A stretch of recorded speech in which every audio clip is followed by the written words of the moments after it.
السلام علیکم دوستو، آج میں آپ کو پڑھاؤں گا آرٹیکلس کے انگلش کے آرٹیکلس جو ہوتے ہیں وہ کیا ہوتے ہیں اور ان کو کیسے پڑھا جائے۔ تو دیکھیں یوز آف آرٹیکلس ہم دیکھیں گے۔ اس میں کیا ہے کہ ایک آرٹیکل ہوتے ہیں انڈیفینٹ آرٹیکلس اور دوسرے جو آرٹیکلس ہوتے ہیں وہ ہوتے ہیں ڈیفینٹ آرٹیکلس۔ ڈیفینٹ آرٹیکلس میں صرف دا آتا ہے اور انڈیفینٹ آرٹیکلس میں جو ہے اے اینڈ این آتے ہیں۔ تو سب سے پہلے ہم اے کو پڑھیں گے کہ اے کو کہاں استعمال کیا جاتا ہے۔ With only countable singular nouns, یعنی کہ ایسے سنگولر ناؤنس کے جن کو ہم گن سکیں، جیسے اے کار، اے مینگو، اے ڈوگ etc۔ اس کے بعد دوسرا مثال دیکھیں این کا۔ اب کچھ لوگ جو ہے وہ این کو ایسے استعمال کر رہے ہوتے ہیں یا پھر سمجھا رہے ہوتے ہیں، کچھ ٹیچرز کو میں نے دیکھا ہے کہ وہ کہتے ہیں کہ این جو ہے وہ جو بھی نیکسٹ ورڈ یعنی استعمال ہونے والا ورڈ اگر واول سے شروع ہو رہا ہے تو وہ کہتے ہیں کہ اس کے ساتھ این لگے گا، لیکن یہ جو ہے وہ بالکل ہی غلط ہے۔ اس میں تھوڑی سی چینجنگ ہے، میں آپ کو بتاؤں گا۔ دیکھیں کہ این وہاں پہ استعمال کیا جائے گا جہاں پہ آواز آئے، یعنی کہ اردو میں جیسے یا پھر کی آواز آئے۔ مثال کے طور پہ with before noun adjectives that begins with pronunciation of a, e, i and sometimes o۔ اب دیکھیں مثال ون۔ اب یہاں پہ میں نے کیوں استعمال کیا؟ کیونکہ یہ جو او ہے یہ آواز یا پھر کی نہیں دے رہا۔ اس کے بعد این آنیسٹ بوائے، اب یہاں پہ میں نے این لگایا، کیوں؟ کیونکہ یہ ایچ جو ہے یہ خاموش ہے اور یہاں پہ آواز ہمیں کی یعنی کہ الف کی مل رہی ہے، اس لیے میں نے یہاں پہ کہا N honest boy.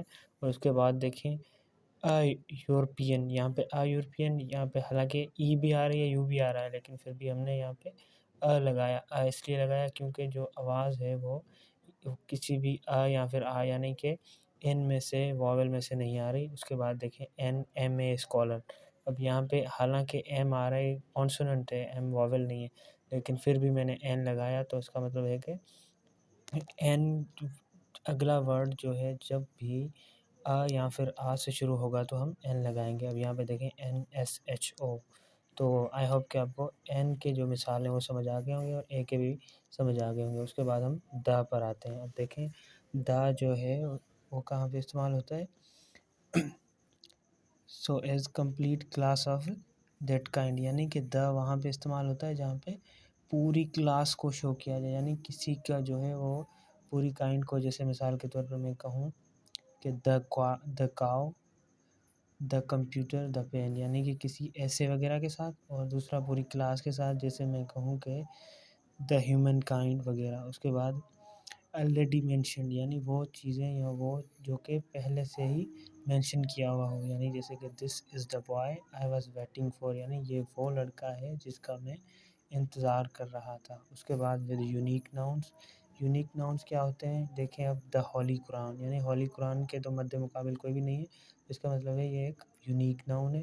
The first یا پھر دا اینڈ وغیرہ، ٹھیک ہے۔ اس کے بعد ہم یہاں پہ آتے ہیں with superlative degree. Superlative degree کے ساتھ کیسے؟ دا بیسٹ، دا ہائیسٹ اور دا لوئسٹ۔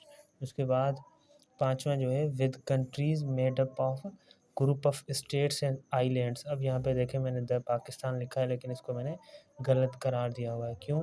کیونکہ پاکستان جو ہے ایک آزاد ریاست ہے، یعنی ایک ملک ہے، اس میں کوئی بھی آئی لینڈس یا پھر اسٹیٹس نہیں ہیں۔ جیسے کہ ہم یو ایس اے کے ساتھ دا لگا سکتے ہیں، کیوں؟ کیونکہ یو ایس اے میں اسٹیٹس ہیں۔ یو ایس اے جو ہے یہاں پہ وہ ہے یونائٹڈ اسٹیٹس، اور اس کی تقریباً 50 سے بھی زائد اسٹیٹس ہیں میرے خیال سے، اگر میں غلطی نہیں کر رہا تو۔ اور یو ایس اے کو جو ہے وہ 1492 میں کرسپس کولمبو نے آئی تھنک کہ دریافت کیا تھا۔ تو یہ جو ہے وہ جنرل نالج کی ہسٹری ہے، اس کو ہم نہیں دیکھتے۔ اس کے بعد دا نیدرلینڈس۔ یہ ہو گیا آرٹیکل آج کا، آئی ہوپ کہ آپ کو سمجھ آیا ہوگا۔ اس کے بعد اگلی جو ویڈیو ہے وہ میں یوز آف پری پوزیشنز پہ بناؤں گا۔ Thank you so much.